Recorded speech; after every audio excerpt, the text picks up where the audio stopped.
Hi there, and welcome to A&P with Dr. O. In our video here, we're going to be taking a look at the muscles of the leg. We have the left leg, and this is more of a posterior view. Here we have the gluteus maximus, and this muscle is going to allow us to extend the thigh. The gluteus medius is deep to the gluteus maximus, so I'll have to remove the maximus so that we can see the medius. Now that I've taken away that gluteus maximus, we can see the gluteus medius here. In this view, we can also see the adductor magnus and the gracilis. And remember that adductor longus, we could see a little bit better in that anterior view, in that video of the anterior view of the leg. And adductor, that tells us that adduction is part of the action.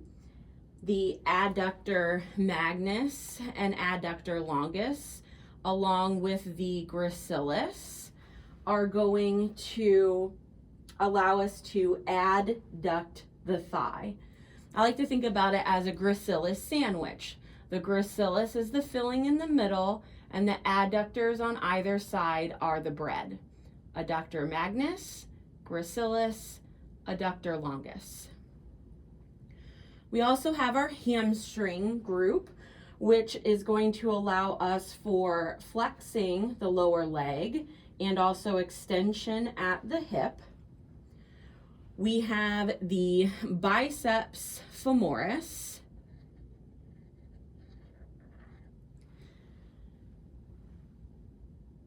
And then we are going to have the semitendinosus and semimembranosus. The semitendinosus, I like to think about tendinosis, it's on top. And then the semimembranosus is peeking out underneath. Our hamstrings then are the biceps femoris, semitendinosus, and then peeking out from underneath is the semimembranosus. We can also see the gastrocnemius, which is our calf muscle. It allows for extension at the ankle, which is plantar flexion, standing on tiptoes. You can think about it like that. And the soleus also does the same action, and it's underneath the gastrocnemius. So if I take off part of the gastrocnemius,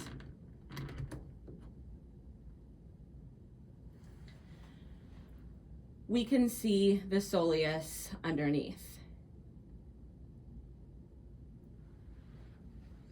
We can also see the calcaneal tendon, also known as the Achilles tendon.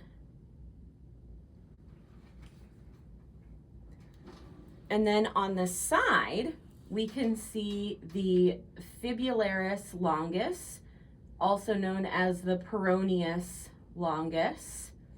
It gets its name because it's a long muscle that runs along the fibula, fibularis longus.